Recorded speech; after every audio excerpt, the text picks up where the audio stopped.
Добрый день! Хотелось бы вам рассказать об этом животном.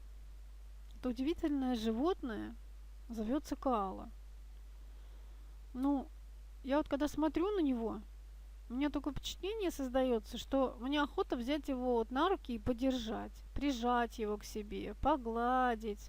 То есть у него такой вот уютный вид, что остается только сожалеть, что это животное не водится в России, не водится в наших лесах.